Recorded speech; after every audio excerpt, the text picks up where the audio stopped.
Over the last 30 years, there have been thousands of reported sightings of unidentified flying objects over the British Isles. My first thoughts were, wow, what was that? You think I'm bloody daft, but this is a UFO. In the summer of 2008, reports of flying saucers and other crafts were capturing the headlines again.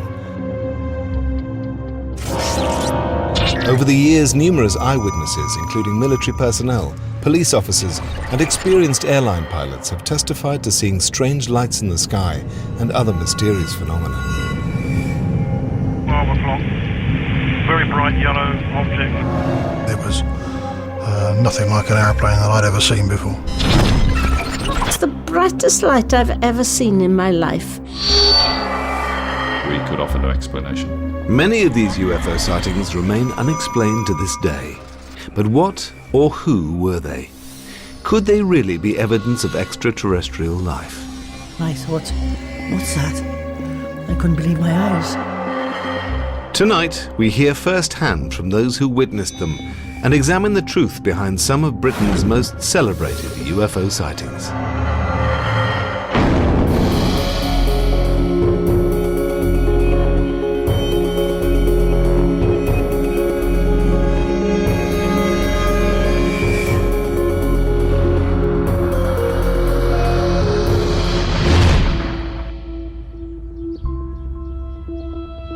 At the beginning of 1980, Todmorden was a little-known West Yorkshire mill town. But before the year's end, the town would be associated with one of the stranger stories in British UFO history. For something you only read about or seen on television. And suddenly, it's there. If you think of a double-decker bus sideways, that's how big it was. And he wasn't the sort of person that would suddenly say something, that hadn't happened. So I believed him. I felt quite safe in the police car. Now if somebody got out of it, I'd be bloody scared. The story of a young Yorkshire police officer's sighting of an unidentified object became headline news. I believe Alan Godfrey's telling the truth. If he's lying, he deserves an Oscar. Almost 30 years later, his experience has become part of UFO folklore. I've been a journalist for 50 years and covered quite a few rather strange stories. But the Alan Godfrey story is undoubtedly the most astonishing thing I ever covered. In 1980, Alan Godfrey had been a police officer in the Todmorden area for 6 years.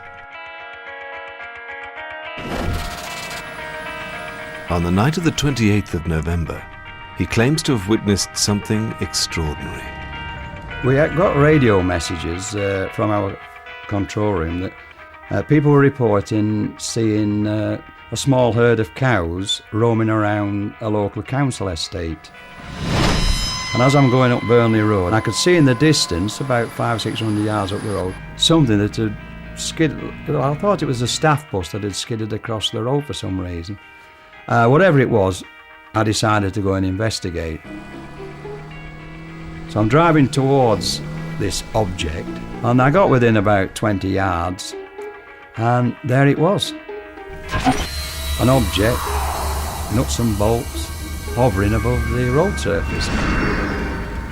It was shaped in a diamond shape, and the bottom flange was rotating. The top half appeared to be stationary. I didn't know what to do. I mean, what would you do? Well, if it were you, you'd probably ring the police up. But in my case, I'm already there, so I thought I'd radio our control room. Alpha Foxtrot 203 to control. Now with two radios, we've got a VHF, which is the car radio, and UHF, which is the personal radio. I tried both, and none of them had worked. Come in, control. It was eerily silent. That really does stick in my mind, that was really eerily silent. And for some reason, I don't know why, I picked my clipboard up and started to draw it. I made a quick sketch. So it's there. Rather than my head, it's there, it's black and white. Although he'd made a sketch, Alan Godfrey's story would ultimately centre around what happened next. Now with black and white. and I'm at the other side of it, driving. Quick glance at mirror, it's not there. I got out of the car. The road surface was whirlpool dry, like a spinning object would make, you know, with all these leaves and branches and what have you. You could see an area of road surface that wasn't like the other. The others were wet, this was dry. Unsure of what had happened to him, PC Godfrey drove straight back to the police station in Todmorden. When Alan came into the police station, he was very agitated. I says to him, you'll never guess what I've just seen, you know. You won't believe what I've just seen. At first, you know, you think he's totally outrageous, you know, but I've no reason to doubt him. I mean, I've known him for a long time and we know each other really well, and I've no reason to doubt what he said.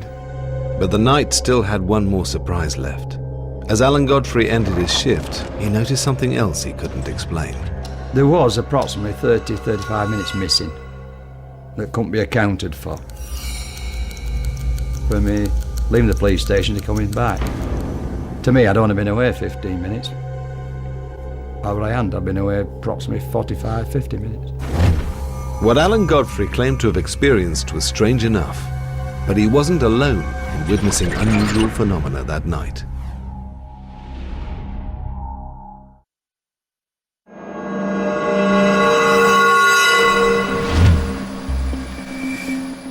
On the night of the 28th of November 1980, Police Constable Alan Godfrey was driving through the Pennine town of Todmorden when he witnessed a strange object in the road.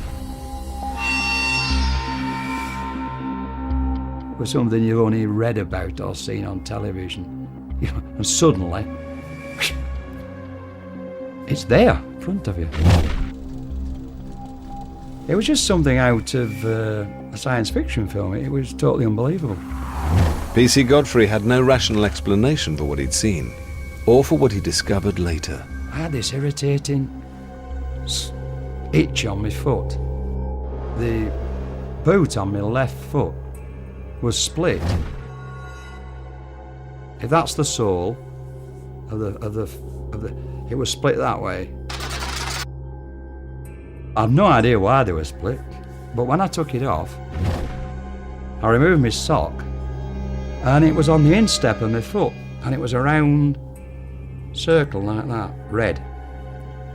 And it was very, very itchy. It wasn't sore, but it was very, very itchy. At work the following day, Alan Godfrey received some surprising news. He hadn't been the only officer who claimed to have seen something strange the previous night. I came on duty, and there was an inspector waiting to see me. I went into the inspector's office, and he then informed me that I wasn't alone, that 3 police officers in Halifax, in fact, had some sort of an encounter the same night. And he was putting a report together, and he wanted a statement off me. Coming out the inspector's office thinking, yeah, right on. 12 miles from Todmorden, on the moors above Halifax, PC's John Porter, Howard Turnpenny and Julie Baxter had been looking for stolen motorbikes.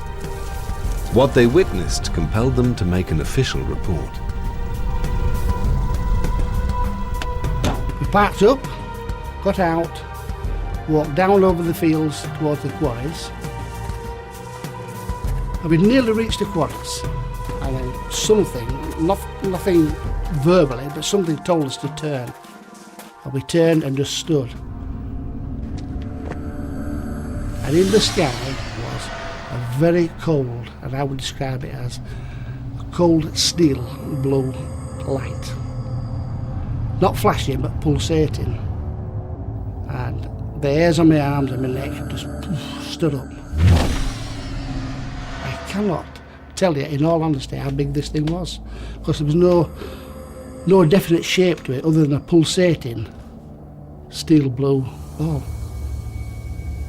But wherever it went, it was very, very fast. As fast as I'm moving my hand now. A second, a second, a second, a second,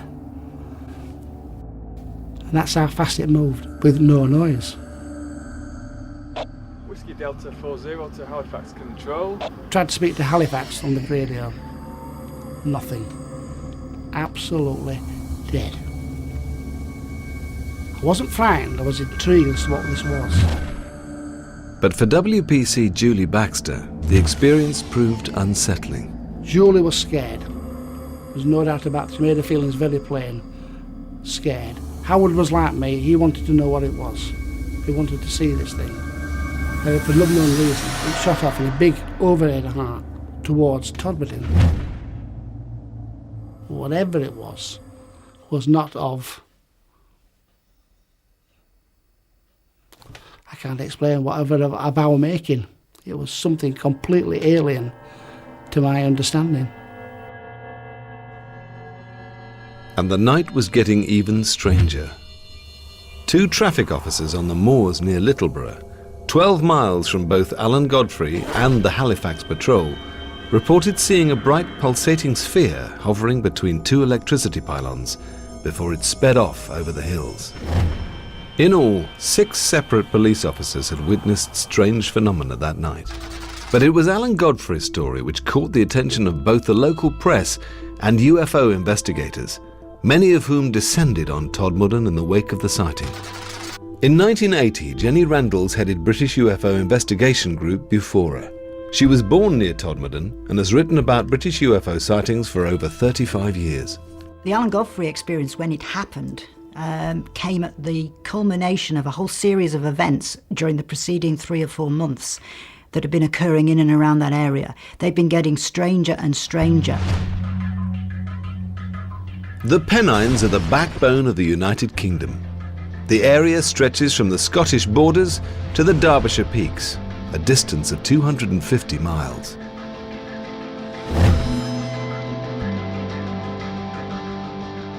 Throughout the 1970s, there have been dozens of reports of objects in the sky over Yorkshire and Lancashire. So numerous were the sightings, the area earned itself the name UFO Alley. John Sheard was a Yorkshire-based journalist reporting for both the local and national press. This was a time when the whole nation was obsessed with UFO stories. We had reports almost every day up here, particularly in the Pennines, but also throughout the country and in fact throughout the world. The late 1970s and early 80s were the heyday of UFO mania. The release of films like Star Wars and Close Encounters coincided with the doubling of reports of UFO sightings in Britain. For the time being, news of Alan Godfrey's close encounter had stayed within Todmorden, but it hadn't escaped the attentions of a group of UFO investigators led by Jenny Randalls. When I first met Alan, he struck me immediately as being a very typical, no-nonsense Yorkshire bobby. He would not have reported something like this unless he was absolutely sure in his own mind that it was real. Although there was little physical evidence to support his claims, Alan Godfrey did have a damaged boot. There was a split across the bottom of his boot. There's no question at all that that happened because we were able to immediately photograph it and it was real. There was also the sketch made at the time of the sighting. You just have to try and make a value judgment when you put all the evidence together, what you believe about the credibility of the witness, what the sincerity of the witness's story is, how it holds together again and again over the years. But for Andy Roberts, who has researched hundreds of British UFO sightings, the origin of what PC Godfrey witnessed is relatively straightforward. My personal belief is that he went into some form of altered state of consciousness, whether you call it a trance or something like that. Something triggered that. In his narratives, when he's described what he saw, he always says when he was driving up to it, he thought it was a bus. Now, it's possible that was the point when he slipped into this altered state of consciousness. When he got near it, he was seeing it as a UFO. Interestingly, he describes it as having 2 rows of windows, quite like a bus, actually. And it was on a main road near a bus stop. So it's possible he saw a bus delivering mill workers or picking mill workers up, and in his altered state of consciousness, it had transformed into a UFO. This object I saw was hovering off the ground, had no wheels. It was of a metallic colour and it had black panelling and dark windows. And it certainly wasn't a bus. I know the difference between a bus and what I saw that night. And what of the strange lights witnessed by police officers John Porter, Julie Baxter and Howard Turnpenny just minutes before Alan Godfrey's encounter? Could they have a perfectly rational, scientific explanation? Dr. Ian Griffin worked for NASA on the Hubble telescope project for a decade before returning to the UK to carry out research into the movement of asteroids. He now watches the night skies from his home observatory in Todmorden. My view is that nearly every UFO that has ever been seen has some kind of explanation. And it's probably because people don't really understand what they're looking at that they just call it a UFO. The planet Venus is often mistaken for a UFO. This is because it's very bright and it's very close to the sun in the sky. So very often, if you don't know what you're looking at and you see this stonkingly bright light beaming towards you, you think, what on earth is that? Meteors are sometimes mistaken for UFOs as well, caused by a very fast-moving rock entering the Earth's atmosphere high up. As the rock moves through the atmosphere, it ionizes it and causes the gas atoms to glow in different colours. The colours can be green, they can be blue, and sometimes they can even be an orangey red colour. There are other phenomena which may have existed for as long as the Pennines themselves, and which stem from more natural causes. Could these be the reason for the many sightings in the area, including those of Alan Godfrey and the other police officers in 1980? Dr. David Clark undertook a major study of the area, known as Project Pennine. It described naturally occurring phenomena that ranged from glowing hillsides to bizarre balls of light. It's known that lights have been seen and reported by people following major earthquakes and earth tremors around the world. So we were interested in checking out whether similar correlations could be made with the lights that had been seen on a regular basis in the Pennines of northern England. Basically, you've got underground huge rock movements going on and rocks crushing against each other and electrons escaping from that movement. People have described seeing these light forms as following valleys or appearing above electricity pylons or even apparently pacing cars. But what may be happening here is that these lights are actually following fault lines or magnetic variations in the local area, and that those movements are interpreted by people who see them as being intelligent, as if it's a piloted craft of some description. In November 1980, PC John Porter and his fellow officers had reported seeing a bright object moving at incredibly high speed. Could it have been a naturally occurring light or something man-made? Aircraft can actually cause UFO sightings too. Oftentimes they'll have lights that flash under the wings, and viewed from certain angles they can appear to be coming straight towards you or whizzing across the sky relatively quickly. So it's not unknown for an aircraft to cause a UFO sighting. We've all seen aircraft in the sky at night. I've been on nights many years as a police officer. I've seen all sorts moving in the sky. But on this occasion, whatever it was not an aircraft. It was not. There's no way it was an aircraft. Moving too fast and no noise. Air traffic records, both civilian and military, revealed that there were no flights in the area at the time. Routinely, official police reports of UFO sightings would be passed to the Ministry of Defence. As part of the Freedom of Information Act, they've now been released. Dr. David Clark has been researching official reports into UFO sightings for over 20 years. When the Ministry of Defence files on UFOs from 1980 were opened, I went to the National Archives and immediately went looking for any mention of the sightings in Todmorden in 1980. And straight away I found a copy of the report by the police officers from Halifax, PC John Porter and his colleagues, who'd seen a bright blue ball of light in the sky. But there was absolutely no trace of the report that was made by Alan Godfrey the same night, about 30 minutes later. Maybe they just thought that his sighting was a bit too weird and a bit too disturbing, to pass it on to the ministry. But Alan Godfrey and John Porter were not the first police officers to have made an official report of a UFO sighting. Over the last 3 decades, police officers have contributed to a large proportion of British UFO reports. Gary Heseltine runs a database of UFO sightings made by both serving and retired police officers. It's my belief that police officer testimony is of a very high calibre. There is no reason to think that these officers are mistaken because of their training, and I believe that police officer testimony should be regarded very highly in the world of the way we treat UFOs. Police officers do see quite a lot of UFOs, and that's because they spend an awful lot of time out at night, often by themselves, often in remote areas like up on moors, industrial estates, places where there are not much ground light. You can see things in the sky. So anything that's up there, explicable or inexplicable, will be seen by police officers. Between 1970 and 2000 alone, there were more than 700 UFO sightings made by serving police officers. Clearly, police officers aren't going to make an official report about something they've seen in the sky in a frivolous way. It's not something that they would do lightly, because it has all kinds of impacts upon their career and whether they're taken seriously or not. 15th of August 1975, 2 uniformed police officers observed a bright lighted UFO heading in the direction of Hayward. A uniformed officer saw a huge UFO. 2 on-duty uniformed police officers, including a Chief Superintendent Hobson, were en route. 2:15 hours, Crofton, Wakefield, West Yorkshire. PC Patrick Tunney was checking on a couple of shops during the early hours of a winter's morning when he suddenly noticed 3 green lights approaching from around a mile distant. Wakefield lies on the very edge of the Pennines, 30 miles from Todmorden. At the time of his sighting in 1976, PC Patrick Tunney was a well-respected police officer with over 20 years' experience. I thought at first it was an helicopter having trouble, and we were looking at it. I thought, there's no noise, no engine noise, nothing. Just these 3 lights drifting towards me at about, say, between 100 and 150 feet high.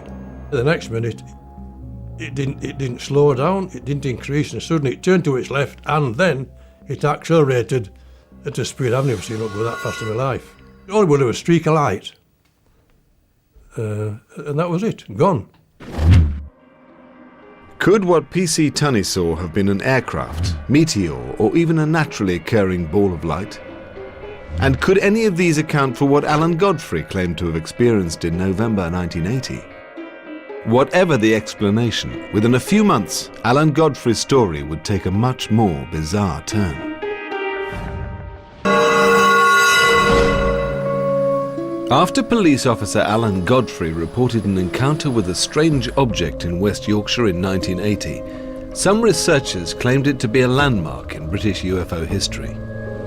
After Alan Godfrey's experience had happened, we were immediately aware that this had cemented the importance of the Pennine area as the hotspot for UFO activity in Britain, and in fact probably the most active location for UFO encounters anywhere in Europe. 18 months before Alan Godfrey's sighting, mysterious bright orange lights had been reported speeding across the night skies of Lancashire. At 2 a.m. on the morning of February the 24th, 1979, Mike Sachs was at home in the village of Stacksteads, getting ready for bed. All of a sudden, the room lit. The light was moving.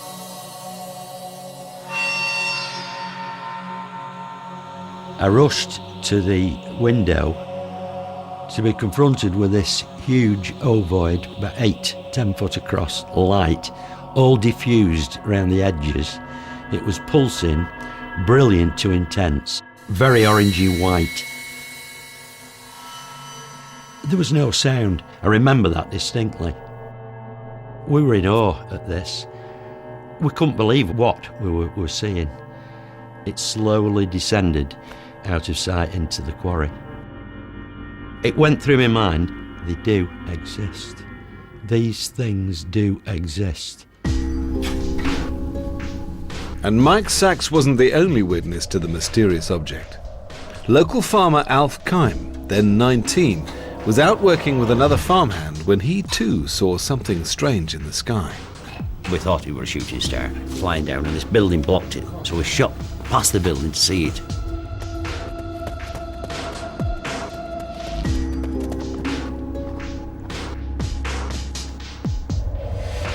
It was like amazing, really, because it was the size of 2 double-decker buses. and it was sort of like spinning round, like changing colours, a lot of orange.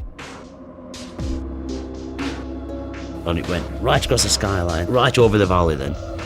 Right over the valley. And it went over, over top of houses, right over to quarry. And I thought, somebody must see that. Even though it were late, I thought somebody must see it. We can't be the only ones to see this. I immediately phoned Baker Police, reported what I'd seen, and they said, right. He said, well, 2 of our police officers have also phoned in. They were parked just below the quarry, and they reported it. I phoned my brother Raymond. I went up for him. We came back to the quarry where the Panda car was still parked there. And I said, did you see it? And he said, see it? We thought it were coming down on our blooming heads. Yeah, there you go. So we decided then to go up to the quarry. Now the police officers went up with us.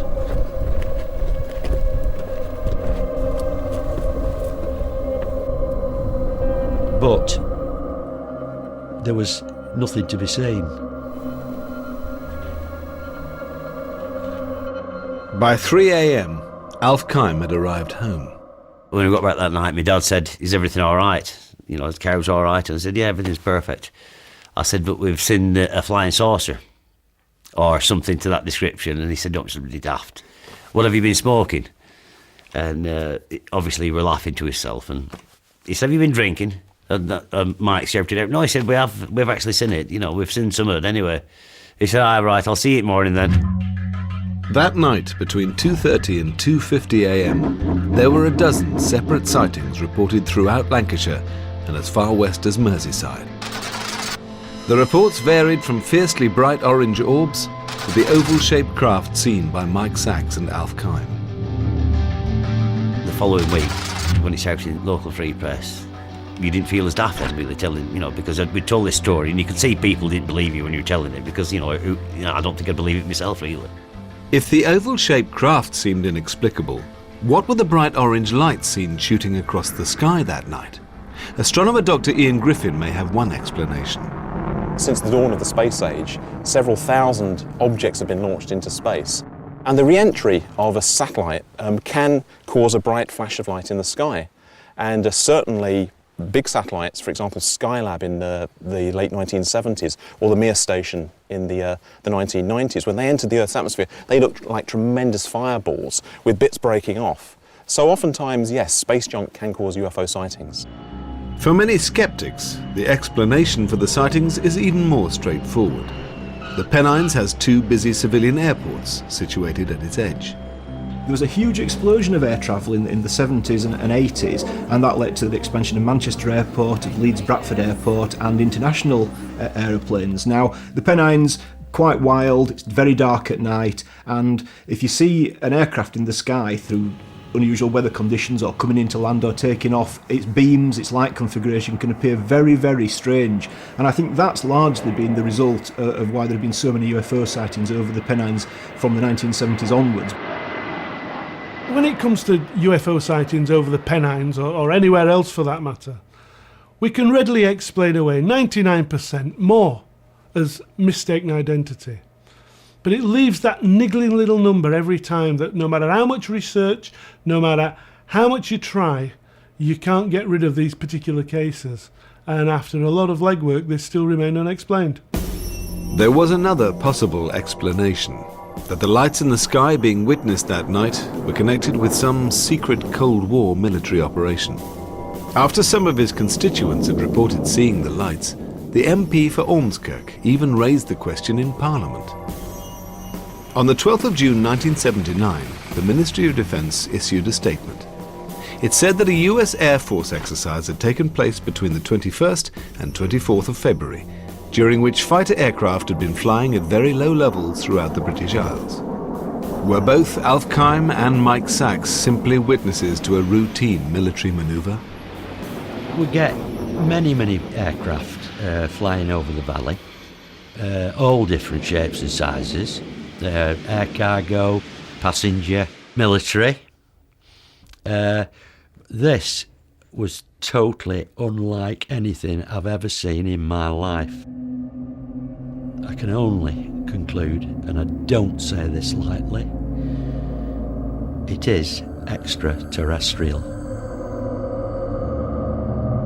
We can never rule out military technology, but I think in this case it looks as if something genuinely unidentified was present in the Pennines that night. Whatever the source of the strange lights seen over Lancashire, PC Alan Godfrey's experience continued to fascinate the UFO community. After Alan Godfrey's sighting in Todmorden, he claimed to have lost some 30 minutes in time. The only physical evidence of his encounter, a damaged boot and a sketch he'd made at the time. In an attempt to find out more, UFO investigators suggested a radical idea. And they contacted me and asked me, would I be willing to go under hypnotic regression? I declined straight away. I wasn't sure, I thought, what is hypnotic regression? The only hypnosis I'd ever seen was on television, on a stage, where they make fun of you. Eventually, Alan Godfrey was persuaded to undergo hypnosis, which was conducted by two psychiatrists, Dr. Jaffe and Professor Blair. They wouldn't tell either of the psychiatrists what the subject matter was. They would only tell them that it was a policeman who they were going to try to regress to a certain time on a certain date to an incident that may or may not have happened. Mike Sachs, whose interest in UFOs had been sparked by his own experiences the previous year, was present at the sessions. The atmosphere in the room was absolutely electric as Alan is relating this series of events. All of a sudden, and under hypnosis, he goes and covers his eyes. Then somehow he's floating and he's taken into this room. I have no recollection whatsoever what went on during that hypnotic regression. Under hypnosis, Alan Godfrey's claims grew more bizarre. Not only had he witnessed a UFO, he'd also come into contact with alien beings. In UFO terminology, he had been abducted. We were actually present at possibly one of the first abduction cases that has happened in the UK. Whatever Alan Godfrey had experienced in November 1980, and whatever had happened to the missing 30 minutes, the latest revelations seem scarcely credible. UFO abductions, very big in America, not so big in Britain. A handful of people allegedly being abducted by UFOs. So when you get a policeman seeing a UFO, later coming out under hypnosis with the story he was abducted, you've got something that's quite solid there, and people have latched onto it as being, a real event. I'm asking myself, did that really happen? No, I couldn't have done. I don't believe it. But why am I saying it? Psychologist Chris French has conducted several studies in the area of so-called paranormal experiences. There are a number of different factors which seem to play a role in people reporting that they've had an alien abduction experience. Very often there is some initial triggering event, like, say, an episode of sleep paralysis or missing time, that leads people to believe they may have been abducted by aliens. What's probably happening is that they are getting confused between things that are happening in here and things that are happening in external reality. And basically, as a result, they're having sometimes hallucinatory experiences, sometimes false memories, but that's leading them to believe that they've had these alien encounters. But it wasn't just Alan Godfrey's supposed abduction that intrigued ufologists. The investigators also discovered a connection to another unsolved local mystery, one they believed could have extraterrestrial origins. 6 months before his UFO sighting, Alan Godfrey and colleague Malcolm Agley had received a call about a body found at a local coal yard. He received a radio message that found a body at Todmorden railway station, so I attended with PC Alan Godfrey. Also, instinctively tells you there's something not right. You come across dead bodies all the time, it sounds like, but you do. He was lying on his back, just staring up into the sky. There's no disturbance of the call, you know, to say how he got there. I just can't explain it at all. And it was being treated as a crime scene. I think everybody at that stage thought it was a crime. That's how obvious it was. Why would a man climb a stack of coal, lie down on his back on top and die? The body was that of a Polish émigré named Zygmunt Adamski, a former miner who'd moved to the UK after the Second World War and had settled in Wakefield, 20 miles from where he was found. To me, I don't think he died there. I think he'd been put there. It looked to me as if he had anyway. The evidence was inconclusive. You'd expect if somebody had been lying on the belly or climbed up the coal, it'd be covered in coal dust. It'd been raining, it'd stick to him like glue. There was no visual coal on him, on the front of him, anywhere. Either on his face or anything. And he had these black marks that transpired to be burn marks round the back of the head. And there was one at the nape of the neck here, like an open wound, like a blistering wound, and it had had an ointment applied to it. We just thought it was strange, you know, that he had these injuries and this sort of green ointment, which looked nothing I've seen before at all, you know. It just seemed strange and a bit unnatural, really. Zygmunt Adamski had gone missing after a shopping trip. There was no suggestion that he'd planned to disappear, and he was known as a loving family man with no obvious enemies. The autopsy confirmed that Adamski had died of a heart attack.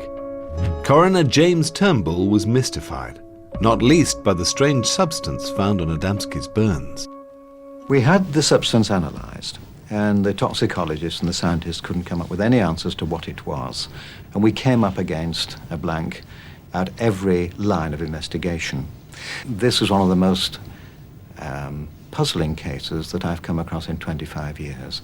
If somebody proved to me that UFOs exist and that there was one around there at that time, and that in some way we could associate it with this case, then perhaps I might say I'd only raise half an eyebrow. Whatever the truth behind Adamski's death, which remains unsolved, Alan Godfrey's association with it was to turn him into a UFO celebrity.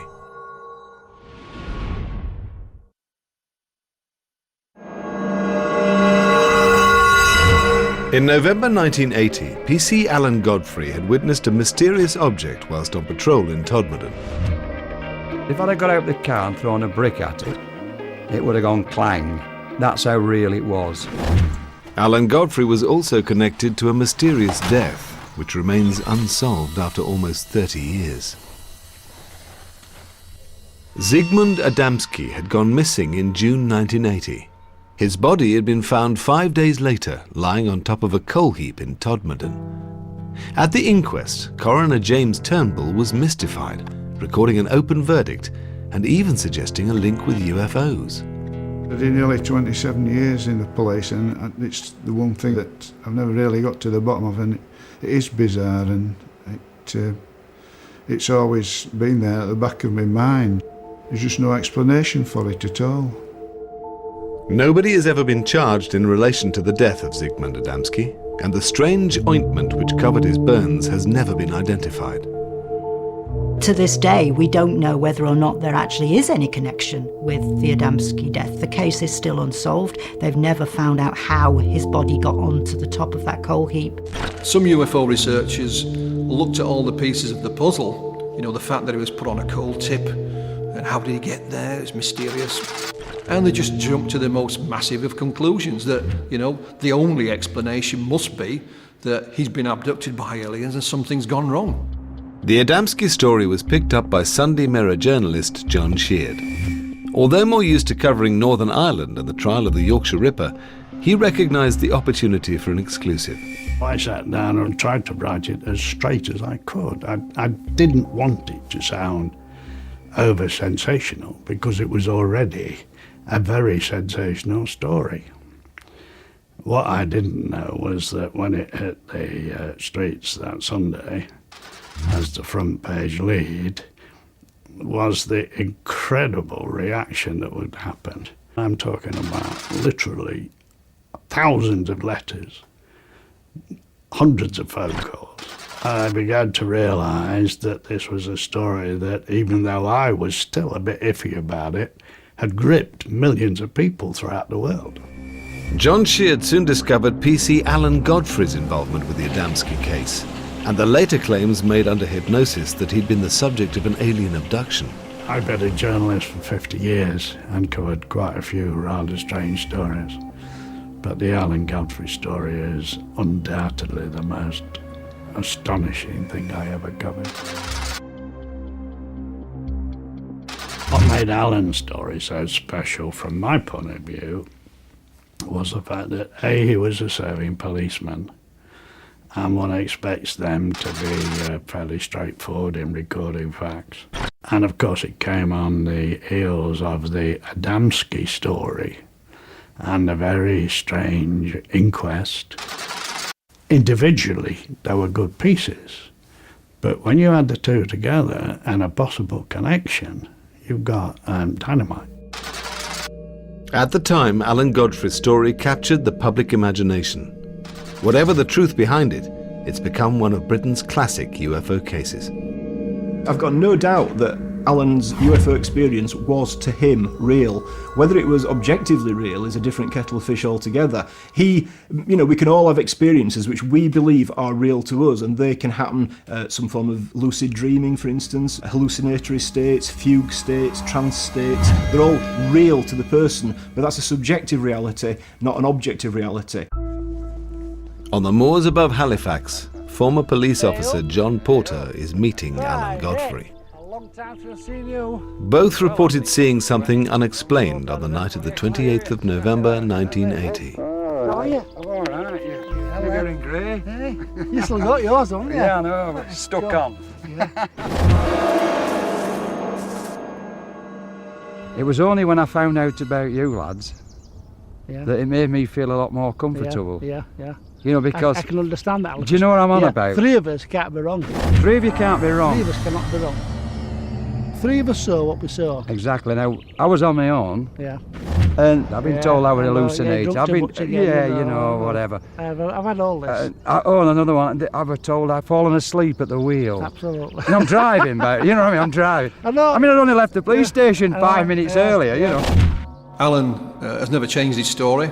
He's a very down-to-earth gentleman, and he had more to lose than to gain by relating such an incident. And that's why Alan's story goes down as a classic close encounter from the UK. The Pennines continue to be fertile ground for strange phenomena. The numbers of reported UFO sightings are nowhere near those of the late 1970s and 80s, but they do still happen. If you look at the number of sightings that have been reported over the years, we appear to be absolutely swamped with aliens. The whole planet must be swarming with their ships as they're racing across the universe to visit us. It simply does not add up. I have not come across a UFO that cannot be explained when you go through the various things that it possibly could be. If you know the sky, you can understand what you're seeing. But for many who experienced their own close encounter, the passing of time hasn't diminished the impact.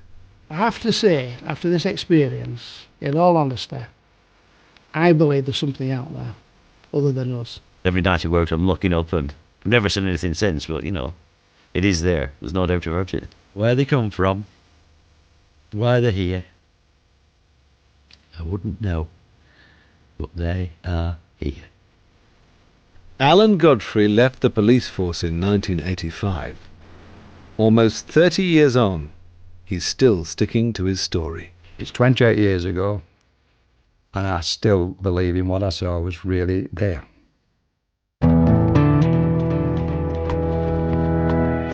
They've brains that work like human computers. Their description, not mine. Meet Flo and Kay next here on 5, identical twins who are also artistic savants and extraordinary people, the Rain Man twins.